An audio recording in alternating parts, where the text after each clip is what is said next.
toujours à Orange et la possession d'accueillir la manifestation depuis 2010. Donc un petit rappel pour ceux qui ne connaîtraient pas encore très bien le fonctionnement. En 2010, on a créé l'association WebCup, donc entre confrères du web, donc professionnels des nouvelles technologies, partant du principe qu'elles n'étaient pas assez représentatives, représentées à La Réunion au niveau du savoir-faire des compétences de développement web, qu'il y a beaucoup d'auto-entrepreneurs, de petites agences ou de grosses structures, mais qu'au final, beaucoup de business se font à l'extérieur de La Réunion pour des grosses entreprises qui vont commanditer des sites web ailleurs, et qu'il était important pour nous de montrer qu'à La Réunion, on avait ces compétences, et que le mieux pour le montrer, c'était de créer une animation autour de ces nouvelles technologies, une animation ludique, fun, mais qui reste quand même une compétition. Nous, effectivement, Orange, aujourd'hui, on est au cœur des nouvelles technologies et de l'information et de la communication. Donc nous apportons aujourd'hui les technologies et nous continuons à améliorer nos réseaux sur le mobile comme sur l'internet. Donc nous apportons la technologie, mais il est aussi important pour nous de soutenir et d'accompagner le développement des usages. Participer à la WebCup, c'est montrer notre engagement auprès des jeunes réunionnais et d'accompagner en fait leur créativité et d'accompagner l'innovation. Donc nous croyons effectivement en ce type de manifestation pour montrer que La Réunion en fait est un incubateur de talents, un incubateur qui permet de développer l'innovation, d'apporter de la créativité. Donc notre objectif à travers ce type de manifestation, c'est de montrer que La Réunion peut être un exemple au cœur de l'océan Indien à travers une manifestation qui n'arrête pas de grossir. Donc aujourd'hui on a les technologies, mais demain on a besoin de ces jeunes qui ont de la créativité, qui nous permettront de rayonner en fait au cœur de notre territoire et bien plus loin encore. Donc merci aux organisateurs de ce type d'événement, et c'est pour ça en fait qu'on y participe, parce que nous croyons en l'innovation, nous croyons en l'avenir de ces jeunes. Donc voilà, les 7 et 8 juin au gymnase Daniel Narcisse. Nous, à la mairie de la Possession, on est satisfait pour cette 5e WebCup. On a commencé le projet en 2010 pour la première WebCup. On a réitéré l'opération durant les années suivantes. On est content aussi de voir l'évolution de cette WebCup, puisqu'au début, on n'avait que 7 équipes, je crois. Et puis au fur et à mesure, on atteint le maximum de 15 équipes. On pourrait même aller au-delà, mais c'est vrai qu'après pour la présentation, ça ne serait pas très pratique.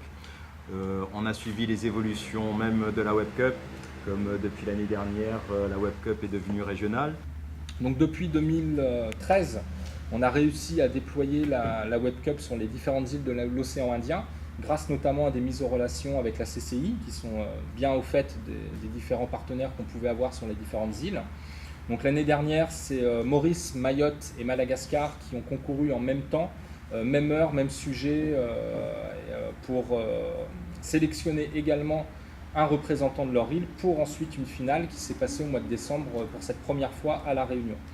Cette année, on a la chance d'accueillir 2 territoires supplémentaires qui sont les Comores et les Seychelles.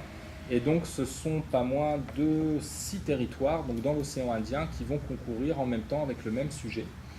Les compétiteurs ont 24 heures non-stop pour créer un site web sur un sujet toujours, on va dire, dans l'actualité des nouveautés, des nouvelles technologies, des sujets actuels en rapport aux nouvelles technologies. On a pu le faire sur les MOOC par exemple, qui est vraiment un thème sociétal aujourd'hui de portail d'apprentissage pour suivre des cours en ligne, etc. Donc on a pu le faire pour la finale l'année dernière.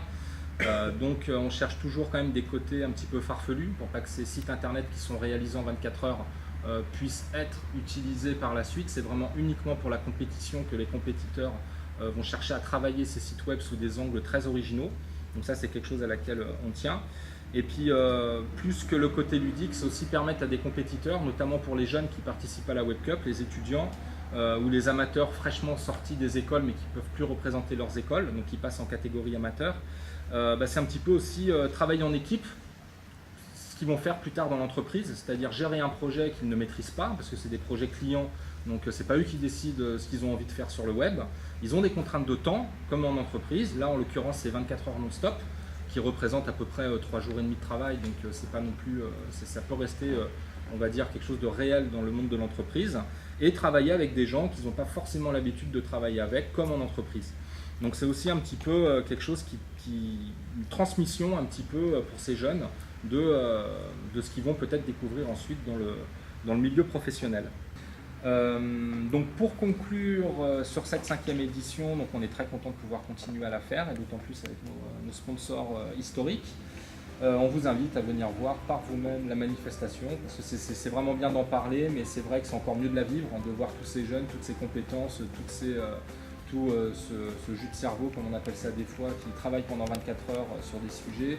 La fatigue, c'est un beau moment, c'est un petit peu comme le Grand Raid en sport. On a un petit peu la Web Cup dans les nouvelles technologies, c'est un petit peu une compétition comme ça d'acharnés qui veulent repousser leurs limites de compétences autour du web.